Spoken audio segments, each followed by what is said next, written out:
Décrire la commune de Somme-sur-Marne, c'est avant tout dire que c'est une commune de 2800 habitants, très étendue, un peu plus de 28 km² de surface et d'un bout à l'autre 10 km. C'est une commune un peu particulière puisque nous avons un bourg, 10 hameaux et beaucoup de lieux-dits. Par ailleurs, Somme-sur-Marne est traversée par une départementale qui est un peu les chemins du bord de Marne. Et il faut rappeler que nous avons 300 hectares de vignes qui sont patrimoine mondial de l'UNESCO. Et Somme-sur-Marne, c'est une particularité, deux bâtiments, l'abbatiale et le temple de Monod.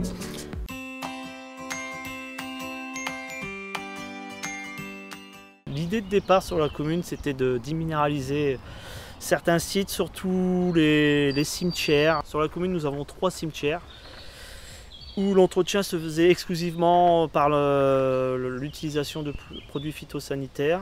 Et depuis 2018, les 3 cimetières se sont ensemencés, donc en gazon. Ensuite, nous avons sur la commune la particularité d'avoir au moins un lavoir par hameau. Et on a essayé de valoriser justement ce petit patrimoine bâti communal dans chaque hameau. Alors on essaye de refaire chaque année un lavoir, on essaye d'intégrer aussi la qualité paysagère dans la réfection justement de ces lavoirs, afin de procurer un lieu de vie, de rencontre au sein des hameaux.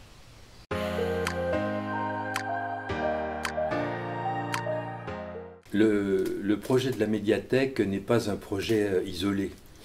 C'est un projet qui s'inscrit dans une conception assez globale de l'aménagement du village et en particulier de la place des jardins et des espaces verts dans le village. C'est un projet qui visait à restreindre la part des parkings et de la voiture dans le centre du village et pour ce faire d'employer et d'aménager tout ce qui pouvait l'être en jardin, en endroits paysagers, en endroits ouverts à la population pour différents usages autres que les parkings. Notre action n'a été qu'une action de remise en état initial de ce qui était un jardin d'une maison bourgeoise classique du XIXe siècle.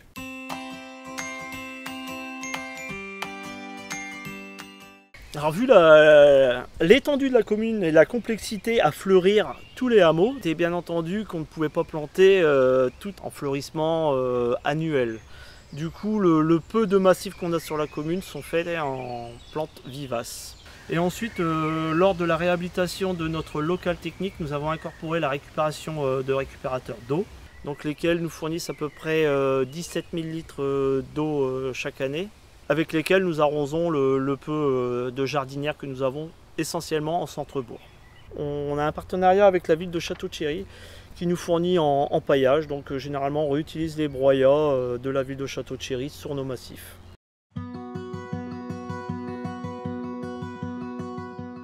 La gestion différenciée sur la commune a été mise en place depuis de nombreuses années. Il me semble que ça remonte à l'année 2008. Alors nous avons sur la commune mis en place la fauche différenciée, une fauche tardive qui nous a permis de réintroduire, de réimplanter la faune et la flore spontanée locale. On a vu des nouvelles espèces apparaître, ou revenir du moins, puisqu'on a, en laissant donc certaines plantes mellifères, on a vu revenir des insectes pollinisateurs qui avaient quasiment disparu lorsque la pelouse était tondue très très court.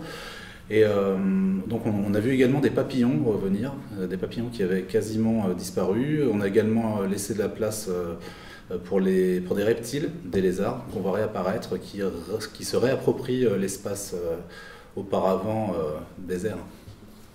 On a créé un affichage également à destination de la population pour les avertir en fait de notre démarche. Ça a été également diffusé dans la newsletter, dans la lettre d'information, dans le magazine municipal.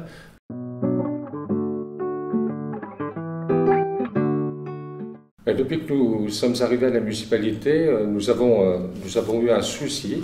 C'était le souci de faire avancer la commune dans le cadre d'un développement durable, maîtrisé et vertueux. Je crois que Tout le monde a intérêt à pouvoir bénéficier de surfaces agréables, de connaissances de la biodiversité. Nous avons fait beaucoup d'actions, les chemins de randonnée avec des renseignements, l'aménagement de plusieurs espaces, dont 2 en ce moment, qui pourront servir aussi de lieu de passage, de vie et de meilleure connaissance de la faune et de la flore sur notre territoire.